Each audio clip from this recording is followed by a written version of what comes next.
हमने स्टार्ट किया था 12th एनसीईआरटी पार्ट 1 के first chapter electric charges and field से। तो हमने अपने फर्स्ट वीडियो में चार्जेस और उसके टाइप्स के बारे में बात की थी। अब हम बात करते हैं कि चार्जेस की बेसिक प्रॉपर्टीज क्या है। तो यहाँ पे मैंने 5 प्रॉपर्टीज लिख रखी है। Additivity of charges, charge is conserved, quantization of charge, charge is always associated with mass, charge is invariant. इसमें से जो फर्स्ट, सेकंड और थर्ड ये जो तीनों प्रॉपर्टीज हैं ये आपकी एनसीईआरटी में दे रखी है, ठीक है, एज इट इज दे रखा है। तो अब हम इन पांचों प्रॉपर्टीज के बारे में एक एक करके डिस्कस करते हैं। बात करते हैं हम अब इसके first property additivity of charges की। तो देखो एनसीईआरटी क्या कहती है, total charge of system is obtained by adding algebraically. It means कि जो चार्ज को ऐड करना है वो हमें अलजेब्रा के एडिशन रूल के अकॉर्डिंग करना है। एडिशन रूल, अलजेब्रा के एडिशन रूल के अकॉर्डिंग। तो अभी मैं बताऊंगी कि वो क्या है। और proper signs have to be used, proper sign के साथ। तो देखो यार, जो एनसीईआरटी ने बोला है कि जो चार्जेस हैं, चार्ज जो है वो स्केलर क्वांटिटी है। मैंने आपको फर्स्ट पार्ट में ये बताया था कि चार्ज स्केलर क्वांटिटी है, चार्ज स्केलर क्वांटिटी है, मास भी स्केलर क्वांटिटी है, तो मास की तरह चार्ज भी स्केलर क्वांटिटी है, ठीक है। बट चार्ज और मास में क्या डिफरेंस है, जो मास है वो ऑलवेज पॉजिटिव है, मास हमेशा पॉजिटिव होता है, बट चार्ज में बी पॉजिटिव और नेगेटिव, ठीक है। ये या तो पॉजिटिव होगा या नेगेटिव होगा। तो चार्ज पॉजिटिव और नेगेटिव होगा तो हमें ये तो समझ में आ गया कि हमें इसको प्रॉपर साइन के साथ यूज करना है। अब हमें ये समझना है कि हम अलजेब्रा के एडिशन रूल के अकॉर्डिंग कैसे ऐड करेंगे। तो यहाँ पे हम एग्जांपल लेते हैं कि हमारे पास 5 चार्जेस हैं। जैसे Q1 इज इक्वल टू हमने मान लिया +1, Q2 इज इक्वल टू हमने मान लिया +2, Q3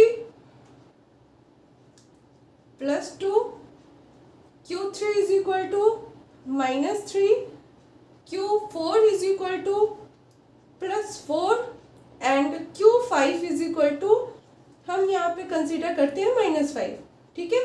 अब हमें टोटल चार्ज सिस्टम का फाइंड आउट करना है। तो हम कैसे फाइंड आउट करेंगे, तो total charge is equal to +1 को हम ऐड करेंगे +2, फिर -3 +4, फिर +5। अब अलजेब्रा का एडिंग रूल क्या है, एडिशन रूल क्या है। एडिशन रूल यही है कि जब देखो अब ये प्लस पॉजिटिव साइन है और ये पॉजिटिव साइन है, तो पॉजिटिव साइन आपस में पॉजिटिव ही रहेगा, तो ये +2, ठीक है। पॉजिटिव और नेगेटिव जो है अलजेब्रा के अकॉर्डिंग जब ये पॉजिटिव और नेगेटिव साथ में आते हैं तो नेगेटिव हो जाता है ये, ठीक है। और प्लस यानी पॉजिटिव साथ में आया तो यहाँ पे वापस से पॉजिटिव, और पॉजिटिव और नेगेटिव साथ में आया तो ये नेगेटिव हो जाएगा। अब हम इसको ऐड कर लेंगे और ऐड करने पे हमारा टोटल आंसर आएगा -1, ठीक है। -1 कैसे आया, +4 +2 +1 कितना हुआ, ये हुआ 7, और ये -5 और -3 ये कितना हुआ, देखो ये +7 हुआ, -5 और -3 मिलके -8 हुआ। तो इनको जब हम माइनस करेंगे, -8 में +7 ऐड करेंगे तो कितना आएगा, -1। तो ये आपका आंसर होगा। इसी तरह हमें ऐड करना है चार्जेस को प्रॉपर साइन के साथ और अलजेब्रा के एडिशन रूल को देखते हुए, ओके। अब हम बात करते हैं चार्ज की सेकंड प्रॉपर्टी के बारे में। सेकंड प्रॉपर्टी है चार्ज इज कंजर्व्ड। देखो total charge of isolated system always remains constant. Isolated system का जो टोटल चार्ज है वो हमेशा कांस्टेंट रहता है। ठीक है, वो हमेशा कांस्टेंट रहता है। कैसे, हम एक एग्जांपल के थ्रू इसे समझते हैं। देखो, दो बॉडी लेते हैं और दो बॉडी में सपोज करो कि एक पे +10, एक सेकेंड, एक पे मान लो +10 माइक्रोकूलम है चार्ज है और एक पे -2 माइक्रोकूलम चार्ज है। जब हम इन दोनों बॉडी को आपस में कनेक्ट कर देते हैं तो यहाँ पे क्या होगा, कनेक्ट करने के बाद हम देखते हैं कि यहाँ पे +9 माइक्रोकूलम चार्ज बचता है और यहाँ पे -1 माइक्रोकूलम चार्ज। ठीक है, कनेक्ट करने पे क्या होता है कि एक बॉडी से दूसरे बॉडी में चार्ज का ट्रांसफर होता है। अब यहाँ पे हम बात करते हैं कि देखो, यहाँ पे जो सिस्टम है इसका जो टोटल चार्ज है वो है 8 माइक्रोकूलम। +10 माइक्रोकूलम और -2 माइक्रोकूलम को जब अलजेब्रिक एडिशनल रूल के अकॉर्डिंग हम ऐड करते हैं तो ये +8 माइक्रोकूलम होगा। और ये जो है यहाँ पे अगर टोटल चार्ज की बात करें तो ये भी +8 माइक्रोकूलम होगा। ठीक है, तो आप देखो ये जो सिस्टम है यहाँ पे जो टोटल चार्ज इनिशियली 8 माइक्रोकूलम था, वही आफ्टर इन दोनों को कनेक्शन के बाद, आफ्टर कनेक्शन इन दोनों का जो इस सिस्टम का जो टोटल चार्ज है वो भी +8 माइक्रोकूलम ही है। It means total charge of isolated system always remains constant, वो कभी भी चेंज नहीं होगा।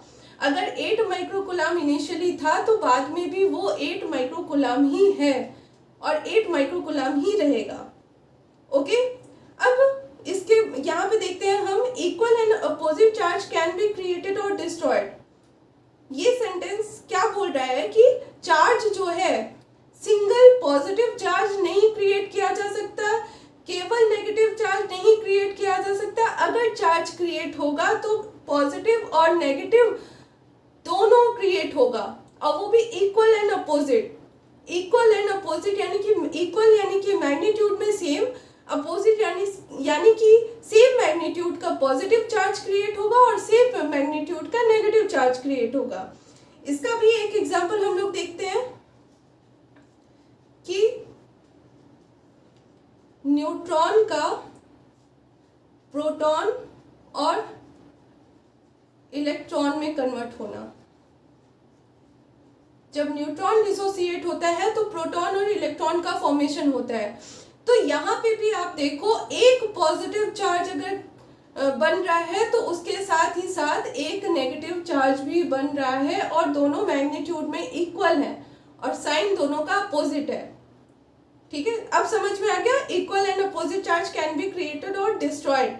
ठीक है, equal and opposite charge he create किया जा सकता है और equal and opposite charge he destroy किया जा सकता है। केवल पॉजिटिव चार्ज या केवल नेगेटिव चार्ज ना तो क्रिएट किए जा सकते हैं और ना ही डिस्ट्रॉय किए जा सकते हैं। अब हम बात करते हैं चार्ज की थर्ड प्रॉपर्टी के बारे में, क्वांटाइजेशन ऑफ चार्ज। तो यहाँ देखो, क्वांटाइजेशन ऑफ चार्ज क्या है। Charge is always an integral multiple of electron, यानी कि Q is equal to NE। और यहाँ पे जो N की वैल्यू है, जो यहाँ पे N की वैल्यू है वो N इज इक्वल टू 1, 2, 3, 4 या सो ऑन। ठीक है, n की वैल्यू 1, 2, 3, 4, 5 यानी कि इंटीग्रल मल्टीपल होना चाहिए इलेक्ट्रॉन के। ये n की वैल्यू जो है वो 1.1 या 1.2 या 1.3 समथिंग नहीं होना चाहिए। ये वैल्यू नहीं होना चाहिए, वो इंटीग्रल मल्टीपल होना चाहिए इलेक्ट्रॉन के। ओके, इसी को हम बोलते हैं क्वांटाइजेशन ऑफ चार्ज।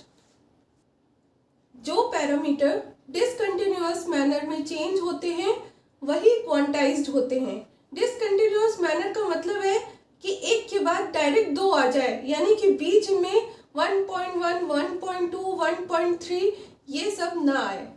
ठीक है, इसीलिए मैंने यहाँ पे पूरा कट कर दिया है कि ये इंटीग्रल मल्टीपल होना चाहिए और क्वांटाइज्ड वही होते हैं जो कि डिसकंटिन्यूअस मैनर में प्रेजेंट होते हैं। डिसकंटिन्यूअस जैसे 1 के बाद 2, 2 के बाद 3, 3 के बाद 4, 4 के बाद 5। तो यहाँ पे n की वैल्यू जो है वो ये होगी, ये नहीं होगी। और फिर क्या है, minimum possible value of charge is E. E क्या है, यहाँ पे इलेक्ट्रॉन है, तो मिनिमम पॉसिबल वैल्यू क्या होगी। अब ये जीरो तो हो नहीं सकती एन, अगर एन जीरो होगा तो चार्ज ही नहीं है इसका मतलब, तो इसलिए मिनिमम पॉसिबल वैल्यू एन की तो 1 होगी, और ये इलेक्ट्रॉन है यानी कि ये E, minimum possible value of charge is E, जिसकी वैल्यू होती है 1.6 इंटू 10 की पावर माइनस 19 कूलम। अगर इस चार्ज के वैल्यू से कम अगर चार्ज है दिया हुआ है तो वो एग्जिस्ट ही नहीं करता है, वो चार्ज पॉसिबल ही नहीं होगा इससे अगर कम दिया है क्वेश्चन में। तो चलो हम इस पे कुछ क्वेश्चन करते हैं। मैंने यहाँ पे कुछ क्वेश्चन लिख रखे हैं, इसमें ये बताना है कि ये चार्ज एग्जिस्ट करता है या नहीं। तो इसको देखने के लिए हम फॉर्मूला यूज करेंगे Q is equal to n का। यहाँ पे हम n की वैल्यू फाइंड आउट करेंगे, और n की वैल्यू मैंने आपको पहले ही बोल रखा है कि इंटीग्रल मल्टीपल होना चाहिए वो इलेक्ट्रॉन के, n की वैल्यू पॉइंट में नहीं आनी चाहिए। अब आप देखो ये क्वेश्चन देखो, Q is equal to n e फॉर्मूले में अगर हम रखते हैं, यहाँ पे चार्ज दे रखा है 3.2 इंटू 10 की पावर माइनस 19, और ये n है इंटू 1.6 इंटू 10 की पावर माइनस 19। E की वैल्यू है, इलेक्ट्रॉन है, इसकी वैल्यू है 1.6 इंटू 10 की पावर माइनस 19 कूलम। तो यहाँ पे मैंने ये रख दिया, 1.6 से 3.2 कैंसिल हो गए, यहाँ पे 2 आ गया, और 10 की पावर माइनस 19 से 10 की पावर माइनस 19 कैंसिल हो गया, तो n इज इक्वल टू 2 हो गया। तो ये इंटीग्रल मल्टीपल है इलेक्ट्रॉन का, तो ये एग्जिस्ट करेगा, ठीक है, ये चार्ज एग्जिस्ट करेगा। अब हम बात करते हैं यहाँ पे ये सेकंड क्वेश्चन की। ये सेकंड क्वेश्चन में अगर आप देखो, यहाँ पे चार्ज की वैल्यू दे रखी है 1.8 इंटू 10 की पावर माइनस 19 कूलम, और n तो हमें पता ही है, n हमें फाइंड आउट करना है, सॉरी, और इलेक्ट्रॉन की वैल्यू हमें पता है 1.6 इंटू 10 की पावर माइनस 19 कूलम, ठीक है। तो 10 की पावर माइनस 19, 10 की पावर माइनस 19 कैंसिल, n की वैल्यू आएगी 18/16, 18/16, तो ये आएगा 9/8, यानी कि ये वैल्यू आएगी 1.1 के समथिंग। तो n की वैल्यू 1.1 क्या पॉसिबल है? नहीं पॉसिबल है। मैंने आपको बोला था डिसकंटिन्यूअस मैनर में अगर प्रेजेंट होगा तो ही क्वांटाइज्ड होगा, अदरवाइज नहीं। तो ये डिसकंटिन्यूअस मैनर में नहीं है, यहाँ पे 1 के साथ पॉइंट में कुछ दे रखा है, तो ये पॉसिबल नहीं है, ये इंटीग्रल मल्टीपल नहीं है इलेक्ट्रॉन का, तो ये एग्जिस्ट नहीं करता, ये एग्जिस्ट नहीं करेगा, ठीक है। अब हम बात करते हैं यहाँ पे 1.8 इलेक्ट्रॉन की। तो यार देखो यहाँ पे चार्ज नहीं दे, यहाँ पे चार्ज जो है वो इलेक्ट्रॉन के फॉर्म में दे रखा है, चार्ज जो है वो इलेक्ट्रॉन के फॉर्म में दे रखा है, यानी कि यहाँ पे n की वैल्यू डायरेक्ट दिख रही है, यहाँ पे n की वैल्यू 1.8 दे रखा है इन्होंने। तो क्या ये सही है? ये भी पॉसिबल नहीं है, ठीक है, क्योंकि ये भी इंटीग्रल मल्टीपल नहीं है इलेक्ट्रॉन का। अब हम बात करते हैं यहाँ पे Q is equal to 1.8 coulomb दे रखा है, ठीक है। इसको हम कंपेयर करते हैं Ne से, यहाँ पे E की वैल्यू रखते हैं 1.6 इंटू 10 की पावर माइनस 19 कूलम, ओके।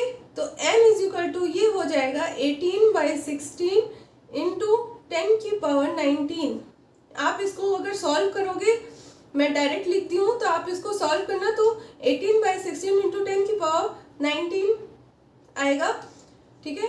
इसको 9 और यहाँ पे 8, तो 9/8, तो अगर हम देखें तो ये आ जाएगा 9/8 इंटू 10 की पावर 19। n की वैल्यू यहाँ पे आएगी आपकी 9/8 इंटू 10 की पावर 19। ये एग्जिस्ट करेगा क्योंकि 10 की पावर 19 अपने आप में बहुत बड़ा है, बहुत बड़ा है, ठीक है। 9/8 अगर पॉइंट में भी आता है तो ये 10 की पावर 19 इतना बड़ा है कि वो उसको एक होल नंबर में मतलब कन्वर्ट कर ही देगा। तो ये भी एग्जिस्ट करता है। अब यहाँ पे हम लोग बात करते हैं 0.8 कूलाम की।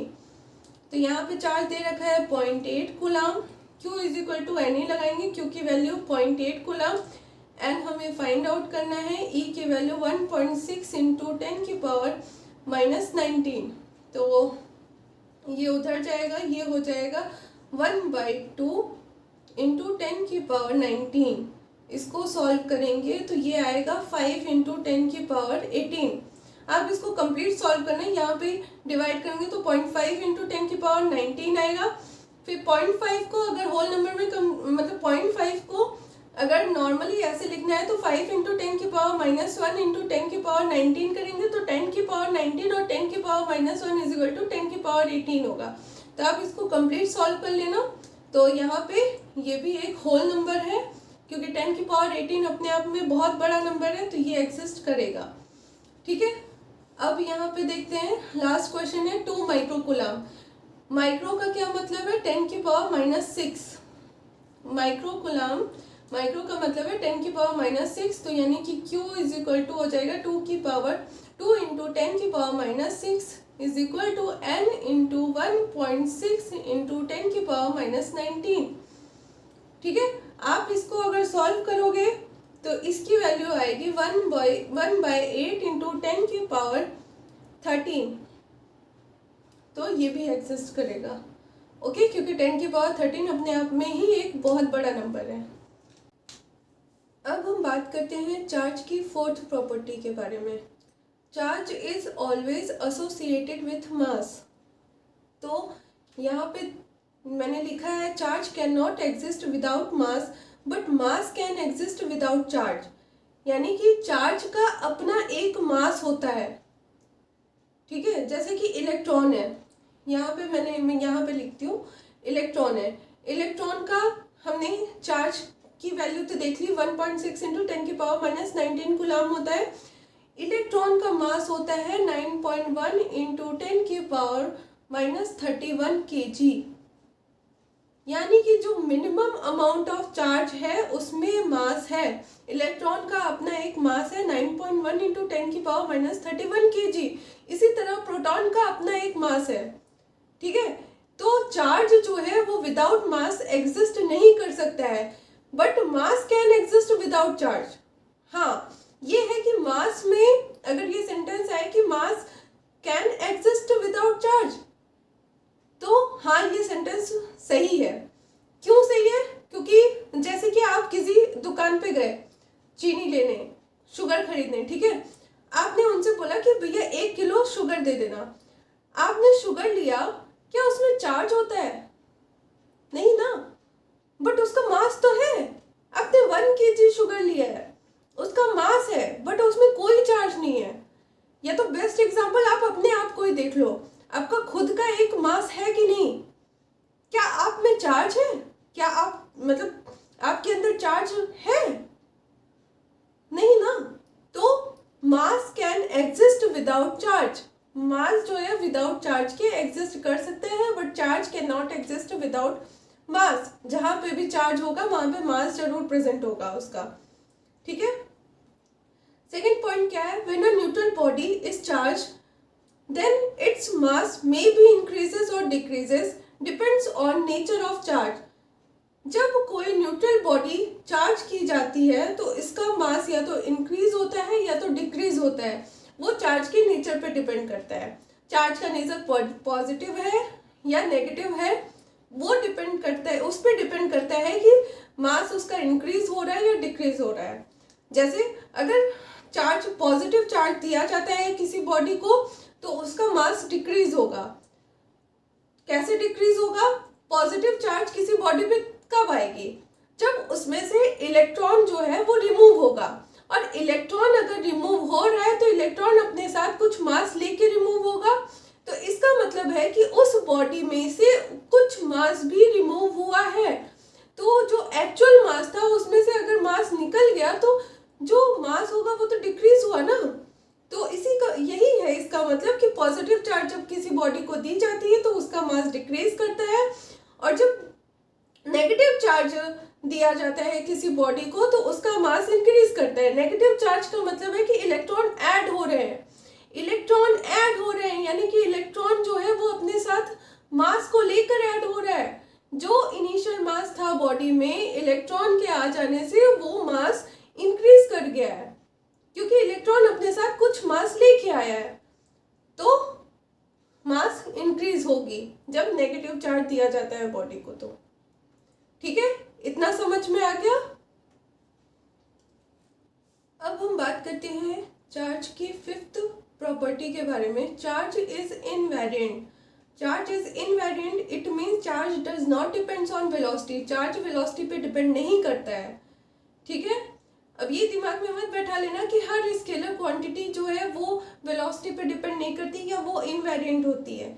ये गलत नहीं है, ये ज़रूरी नहीं है, सॉरी ये गलत है। ये ज़रूरी नहीं है कि every scalar quantity is invariant.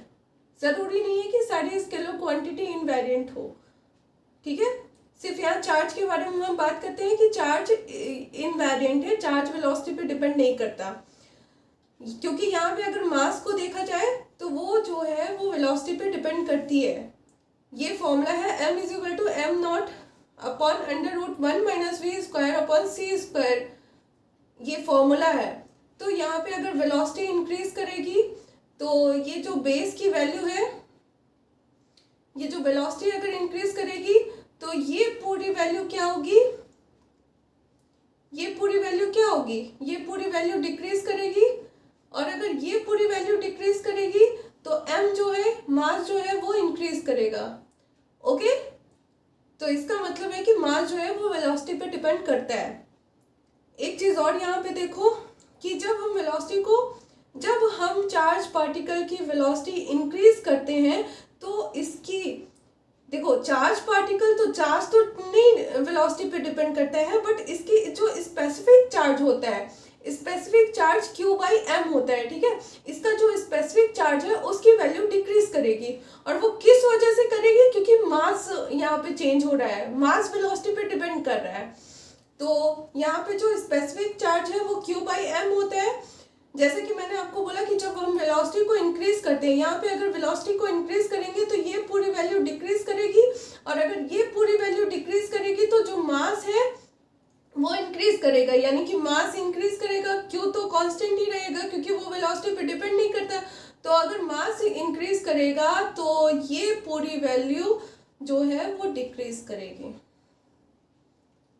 यहाँ पे हमारा ये टॉपिक अब कंप्लीट होता है, प्रॉपर्टीज ऑफ चार्ज। ये टॉपिक कंप्लीट होता है यहाँ पे। ठीक है, अगर ये टॉपिक समझ में आया हो तो लाइक करिएगा वीडियो को और चैनल को सब्सक्राइब करिएगा। Thank you.